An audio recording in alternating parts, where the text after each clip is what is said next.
नमस्कार। सरकारी कर्मचारियों के लिए एलटीसी यानी लीव ट्रैवल कंसेशन एक ऐसा शब्द है जो एक साथ खुशी भी लाता है और थोड़ा डर भी। डर, हाँ। खुशी तो छुट्टी की और डर उसके नियमों की भूल भुलैया का। बिल्कुल। तो आज हम इसी भूल भुलैया को सुलझाने वाले हैं। हमारे पास है केंद्रीय सिविल सेवा नियमों पर सरकार का जारी किया हुआ एक बहुत ही विस्तृत एफएक्यू संग्रह। और ये जरूरी भी था। हाँ, और ये दस्तावेज आया ही इसलिए क्योंकि 1988 के जो नियम थे वो बहुत पुराने हो गए थे। मतलब कंफ्यूजन बहुत ज्यादा था। बहुत ज्यादा। हालत ये थी कि आप सोचिए, दिल्ली का एक ऑफिस किसी एलटीसी क्लेम को पास कर रहा है। और हो सकता है जयपुर का ऑफिस उसी जैसे क्लेम को रिजेक्ट कर दे। एग्जैक्टली। तो इसी केओस को खत्म करने के लिए ये गाइडलाइन आई है। तो आज हमारा मिशन सिर्फ इन नियमों को पढ़ना नहीं है। नहीं, बिल्कुल नहीं। इन्हें डिकोड करना है। हम उन जरूरी, प्रैक्टिकल और कभी-कभी हैरान करने वाली बातों को निकालेंगे जो अक्सर छिपी रह जाती हैं। सही। हमारा मकसद है एलटीसी से जुड़े आम सवालों पर सरकार के ऑफिशियल स्टैंड को साफ करना, ताकि अगली बार जब कोई अपनी यात्रा प्लान करे तो मन में डर नहीं, कॉन्फिडेंस हो। बढ़िया।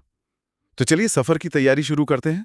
सबसे पहला और मेरे ख्याल से सबसे बुनियादी सवाल, एलटीसी के लिए परिवार कौन है? मतलब मैं अपने साथ किस किस को ले जा सकता हूँ? ये एक बहुत जरूरी सवाल है और नियम यहाँ बहुत साफ है। आपके परिवार में शामिल हैं आपके पति या पत्नी, ठीक है। आपके 2 सबसे बड़े अविवाहित बच्चे, आपके ऊपर निर्भर माता पिता, और अगर कोई तलाकशुदा या विधवा बेटी है जो आप पर निर्भर है तो वो भी। बस लिस्ट यहीं खत्म? हाँ, लिस्ट यहीं खत्म हो जाती है। रुकिए एक मिनट। आपने कहा 2 सबसे बड़े अविवाहित बच्चे। जी, 2 सबसे बड़े। तो अगर किसी के 3 बच्चे हैं, तीनों ही अविवाहित हैं, तो एलटीसी सिर्फ पहले 2 को मिलेगा, तीसरे को नहीं? तीसरे को नहीं मिलेगा। ये एक बहुत ही कॉमन मिस्टेक पॉइंट है।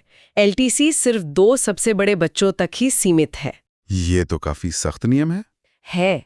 अब आते हैं निर्भर या डिपेंडेंट होने के नियम पर। ये भी बहुत कंफ्यूजिंग होता है। हाँ, ये डिपेंडेंट वाली बात तो हमेशा ही कंफ्यूज करती है। क्या है इसका हिसाब किताब? हिसाब बहुत सीधा कर दिया गया है। अगर परिवार के किसी सदस्य की अपनी कुल आय, जिसमें पेंशन भी शामिल है, वो 9,000 रुपए प्लस उस पर मिलने वाले महंगाई भत्ते से कम या बराबर है, 9,000 रुपए प्लस डीए। हाँ, तो उन्हें आश्रित माना जाएगा। लेकिन ये नियम पति या पत्नी पर लागू नहीं होता। अच्छा, वो आय की परवाह किए बिना हमेशा परिवार का हिस्सा है। बिल्कुल। ठीक है। तो ये 9,000 रुपए प्लस डीए वाली बात को किसी असली उदाहरण से समझा सकती हैं? मान लीजिए किसी के माता पिता दोनों को पेंशन मिलती है। जरूर। मान लीजिए एक कर्मचारी के पिता की पेंशन है 8,500 रुपए प्रति माह। ठीक है। ये 9,000 प्लस डीए की सीमा के अंदर है, तो वो पूरी तरह से डिपेंडेंट है और एलटीसी के हकदार हैं। ओके। अब मान लीजिए उनकी माँ की पेंशन है 12,000 रुपए। ये उस सीमा को पार कर जाती है। तो वो डिपेंडेंट नहीं मानी जाएंगी? बिल्कुल। तो उन्हें एलटीसी नहीं मिलेगा। एक ही परिवार में पिता को मिल सकता है और माँ को नहीं। वाह, ये तो बहुत बड़ी क्लैरिटी है। एक और मिथक है जिसे मैं तोड़ना चाहता हूँ। बताइए। मुझे हमेशा लगता था कि परिवार के सभी सदस्यों का मेरे साथ एक ही घर में रहना जरूरी है। क्या ये सच है? नहीं, बिल्कुल नहीं। और ये एक बहुत बड़ी राहत है। अच्छा। नियम साफ कहता है कि परिवार का एक साथ रहना जरूरी नहीं है। मान लीजिए कर्मचारी दिल्ली में पोस्टेड है। हाँ। उसके माता पिता अपने गांव में रहते हैं और पत्नी व बच्चे पढ़ाई के लिए मान लीजिए जयपुर में रहते हैं। तीनों अलग अलग शहरों में रहने के बावजूद सभी एलटीसी के लिए पूरी तरह एलिजिबल हैं। अरे वाह, ये तो कमाल की बात है। हाँ, बस शर्त यह है कि वो अपनी यात्रा अपने निवास स्थान से ही शुरू करेंगे। ठीक है। अच्छा, बच्चों की उम्र को लेकर भी एक सवाल है। क्या 25 साल के बाद अविवाहित बेटे को एलटीसी मिल सकता है? लोग कहते हैं 25 की उम्र सीमा है। ये एक और आम गलतफहमी है। दस्तावेज के अनुसार अगर बच्चा अविवाहित है और आय के पैमाने पर डिपेंडेंट है, मतलब उसकी आय 0 है या बहुत कम, हाँ, तो उम्र की कोई ऊपरी सीमा नहीं है। अगर बेटा 28 साल का है लेकिन बेरोजगार है, तो वो पूरी तरह एलटीसी का हकदार है। तो नियम सिर्फ अविवाहित और आश्रित होने का है, हाँ, उम्र का नहीं। बिल्कुल। ठीक है। तो कौन जाएगा ये तो साफ हो गया। अब आते हैं कब और कैसे पर। ये जो ब्लॉक ईयर का सिस्टम है, ये क्या चीज है? एक ब्लॉक 4 कैलेंडर वर्षों का होता है। जैसे मौजूदा ब्लॉक है 2022 से 2025 तक का। 4 साल का एक ब्लॉक। हाँ, इस 4 साल के ब्लॉक में आप 2 बार LTC ले सकते हैं, एक अपने होम टाउन के लिए और एक भारत में कहीं भी घूमने के लिए, जिसे ऑल इंडिया LTC कहते हैं। अच्छा, और क्या ये जरूरी है कि मैं एक होम टाउन लूं और एक ऑल इंडिया? नहीं, इसमें भी लचीलापन है। आप चाहें तो 2023 में होम टाउन LTC ले लें और 2024 में अखिल भारतीय LTC। आपको 4 साल इंतजार नहीं करना है। यहाँ एक दिलचस्प सवाल है, क्या ऐसा हो सकता है कि कोई एक ही कैलेंडर वर्ष में, मतलब एक ही साल में 2 LTC ले ले? हाँ, ये बिल्कुल संभव है। सच में? हाँ, कई लोग ऐसा करते भी हैं। अगर आपके पिछले ब्लॉक का कोई LTC बचा हुआ है, जिसे कैरी फॉरवर्ड LTC कहते हैं। अच्छा, जो लेफ्ट ओवर है। जी, तो आप उसे मौजूदा ब्लॉक के पहले साल में इस्तेमाल कर सकते हैं। तो मान लीजिए आपका 2021 का LTC बचा है और आप 2022 में अपना इस ब्लॉक का LTC लेना चाहते हैं, तो आप दोनों LTC 2022 के कैलेंडर वर्ष में ले सकते हैं। बढ़िया। अब आते हैं एक बहुत ही जरूरी चीज पर, लीव एनकैशमेंट। मान लीजिए मैं काम में इतना व्यस्त हूं कि मैं खुद छुट्टी पर नहीं जा सकता, लेकिन मेरा परिवार जाना चाहता है, तो क्या मुझे लीव एनकैशमेंट मिलेगा, जबकि मैं तो गया ही नहीं? ये एक शानदार सवाल है और दस्तावेज इसका जवाब हाँ में देता है। अरे वाह! ये एक बेहतरीन प्रावधान है। ऐसी स्थिति में कर्मचारी को परिवार के सफर का पूरा रिएम्बर्समेंट तो मिलेगा ही। पूरा पैसा वापस? हाँ, साथ में 10 दिनों का लीव एनकैशमेंट भी मिलेगा।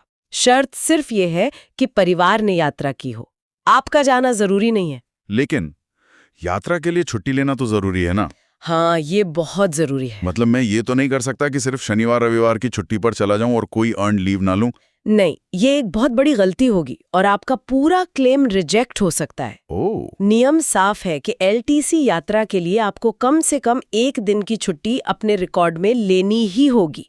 अगर आप सिर्फ वीकेंड पर यात्रा करते हैं तो वो LTC नहीं माना जाएगा। तो मतलब शुक्रवार या सोमवार को एक छुट्टी लेना अनिवार्य है? अनिवार्य है। ठीक है, तो परिवार तय हो गया, तारीखें तय हो गईं, छुट्टी भी ले ली। अब सबसे मुश्किल हिस्सा, बुकिंग। यहीं पर सबसे ज्यादा गलतियां होती हैं। हाँ, तो पहला सवाल, क्या मैं अपनी गाड़ी या टैक्सी लेकर निकल सकता हूँ? आमतौर पर नहीं। अगर आप अपनी गाड़ी या टैक्सी से यात्रा करते हैं तो आपको पैसा वापस मिलेगा, लेकिन उतना ही जितना उस रूट पर आपके लिए अधिकृत ट्रेन या बस का किराया होता। अच्छा, तो पूरा खर्चा नहीं मिलेगा? नहीं।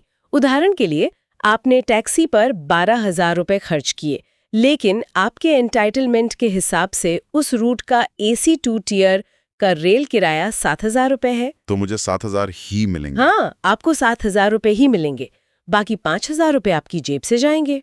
ठीक है। हाँ, दिव्यांग कर्मचारियों के लिए कुछ छूट है शायद? जी, उनके लिए नियमों में कुछ विशेष छूट जरूर है। और प्रीमियम ट्रेनों का क्या? मैंने सुना है कि कुछ ऑफिस राजधानी, शताब्दी या वंदे भारत जैसी ट्रेनों के टिकट पर आपत्ति उठाते हैं। ये दस्तावेज इस कंफ्यूजन को हमेशा के लिए खत्म कर देता है। अच्छा। इसमें साफ लिखा है कि राजधानी, शताब्दी और वंदे भारत जैसी सभी प्रीमियम ट्रेनें LTC के लिए पूरी तरह मान्य है। अगर कोई इन पर आपत्ति करता है तो वो निराधार है। तो मैं इस दस्तावेज का हवाला दे सकता हूँ? बिल्कुल, आप इस दस्तावेज का हवाला देकर अपना पक्ष रख सकते हैं। ये हुई ना बात। अब आते हैं हवाई यात्रा पर, जो सबसे बड़ा जाल है। हाँ, ये तो है। क्या मैं टिकट कहीं से भी बुक कर सकता हूँ, जैसे मेक माई ट्रिप, ईज माई ट्रिप, या सीधे एयरलाइन की वेबसाइट से, जहां मुझे सबसे अच्छी डील मिल रही हो? बिल्कुल नहीं, और यही वो गलती है जो सबसे ज्यादा लोगों का क्लेम डुबोती है। तो फिर कहां से? नियम बहुत ही सख्त और स्पष्ट है। हवाई टिकट केवल 3 अधिकृत एजेंसियों से ही बुक की जा सकती हैं। सिर्फ 3? सिर्फ 3। IRCTC, Balmer Lorien company limited, जिसे BLCL कहते हैं, या अशोक ट्रैवल्स एंड टूर्स यानी ATT। बस किसी भी दूसरी प्राइवेट वेबसाइट या सीधे एयरलाइन से बुकिंग करने पर क्लेम रिजेक्ट हो सकता है? हो सकता नहीं, हो जाएगा। पर ऐसा क्यों है? ये नियम इतना सख्त क्यों है? इसके पीछे का मकसद पारदर्शिता बनाए रखना और धोखाधड़ी को रोकना है। सरकार इन 3 एजेंसियों के जरिए प्रक्रिया को नियंत्रित करना चाहती है ताकि जाली बिलों और किराए में हेरफेर से बचा जा सके। समझ गया। ये एक तरह से अकाउंटेबिलिटी का तरीका है।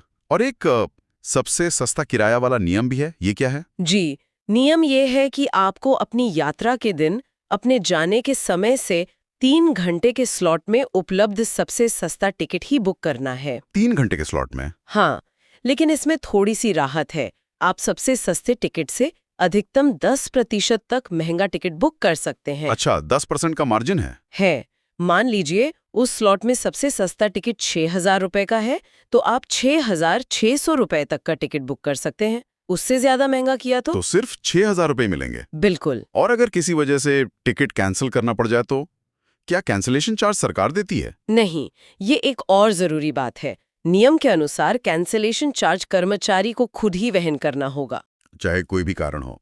सरकार इससे रीइंबर्स नहीं करेगी, चाहे कैंसिलेशन का कोई भी कारण क्यों ना हो। चलिए, यात्रा अच्छी रही, सब घूम फिर कर वापस आ गए। अब आता है हिसाब किताब का समय। क्लेम जमा करने की समय सीमा क्या है? इसके लिए 2 नियम हैं। अगर आपने यात्रा के लिए एडवांस लिया था, तो यात्रा पूरी होने के 1 महीने के अंदर आपको सारे बिल जमा करने होंगे। सिर्फ 1 महीना? जी। और अगर आपने कोई एडवांस नहीं लिया था, तो आपके पास 3 महीने का समय होता है। लेकिन जिंदगी में कुछ भी हो सकता है।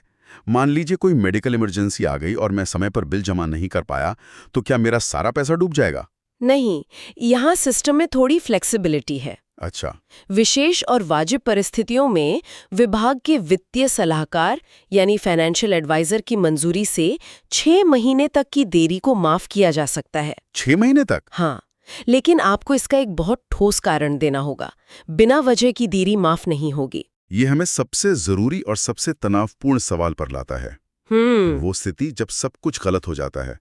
मान लीजिए मैंने सारे नियम माने, IRCTC से टिकट बुक की, लेकिन मेरी ट्रेन 12 घंटे लेट हो गई और मेरी कनेक्टिंग फ्लाइट छूट गई। ये तो बहुत होता है। हाँ, अब तो सारे नियम टूट गए, टिकट बर्बाद हो गया। अब क्या होगा? क्या मेरा LTC क्लेम खत्म? यहीं पर इस दस्तावेज का सबसे मानवीय पहलू सामने आता है। वो क्या है? हर विभाग के प्रमुख यानी हेड ऑफ डिपार्टमेंट या वित्तीय सलाहकार के पास छूट देने की शक्ति या रिलैक्सेशन पावर होती है। अच्छा, रिलैक्सेशन पावर। जी, अगर आपके पास ये साबित करने के लिए पूरे सबूत हैं कि जो कुछ भी हुआ वो आपके नियंत्रण से बाहर था, जैसे ट्रेन के लेट होने का रेलवे से मिला प्रमाण पत्र। हाँ, प्रूफ होना चाहिए। बिल्कुल। तो ऐसी अप्रत्याशित परिस्थितियों में वो नियमों में छूट दे सकते हैं और आपके दावे को मान्य कर सकते हैं। तो इसका मतलब ये हुआ कि सिस्टम पत्थर की लकीर नहीं है, उसमें इंसानियत की गुंजाइश है। बिल्कुल। और सबसे अहम बात यह है कि इस पूरे FAQ दस्तावेज में एक भी जगह ये नहीं लिखा है कि ट्रेन लेट होने पर LTC खारिज हो जाएगा। ये बहुत बड़ा पॉइंट है। बहुत बड़ा। इसका सीधा मतलब है कि इस स्थिति को नियम का उल्लंघन नहीं, बल्कि एक अपरिहार्य परिस्थिति, एक अनअवॉइडेबल सर्कमस्टेंस माना जाता है। तो ये दस्तावेज कर्मचारी के खिलाफ नहीं जाता? नहीं, ये उसके साथ खड़ा दिखता है, बशर्ते कर्मचारी ईमानदार हो और उसके पास अपनी बात साबित करने के लिए पूरे सबूत हों। वाह! तो आज हमने LTC नियमों की इस सरकारी गाइड को परत दर परत खोला है। हाँ, काफी कुछ साफ हुआ है। परिवार की परिभाषा से लेकर टिकट बुकिंग के जाल और यात्रा में आने वाली अनचाही मुश्किलों तक। ऐसा लगता है कि सफलता की कुंजी सिर्फ नियमों को रटना नहीं है। नहीं, बिल्कुल नहीं। बल्कि सिस्टम में मौजूद फ्लेक्सिबिलिटी और जो सेफ्टी नेट्स हैं उनको समझना है। आपने बिल्कुल सही पकड़ा। ये दस्तावेज सिर्फ सजा देने के लिए नहीं है। इसका असली मकसद नियमों में एक रूपता, स्पष्टता और निष्पक्षता लाना है। ये दिखाता है कि जहां एक और सख्त प्रक्रियाएं हैं, जैसे सिर्फ 3 एजेंसियों से टिकट बुक करना, हाँ, वहीं दूसरी ओर वास्तविक समस्याओं के लिए मानवीय समाधान भी मौजूद है, जैसे अप्रत्याशित परिस्थितियों में छूट देने की शक्ति। एक संतुलन बनाने की कोशिश है। बिल्कुल। और यही बात हमें एक आखिरी सवाल पर ले आती है। और वो ये है कि ये दस्तावेज भ्रम खत्म करने के लिए नियमों का मानकीकरण तो करता है, जो कि बहुत अच्छी बात है। हाँ, क्लैरिटी तो आई है। लेकिन इस तरह की एक विस्तृत नियम पुस्तिका एक कर्मचारी और संगठन के बीच के रिश्ते को आखिर कैसे प्रभावित करती है? ये सोचने वाली बात है। क्या ये नियमों को साफ करके भरोसा बढ़ाती है, या फिर ये सिर्फ सख्त अनुपालन की एक ऐसी संस्कृति बनाती है जहां कभी-कभी नियम के अक्षरों को पूरा करने के चक्कर में नियम की भावना ही खो जाती है?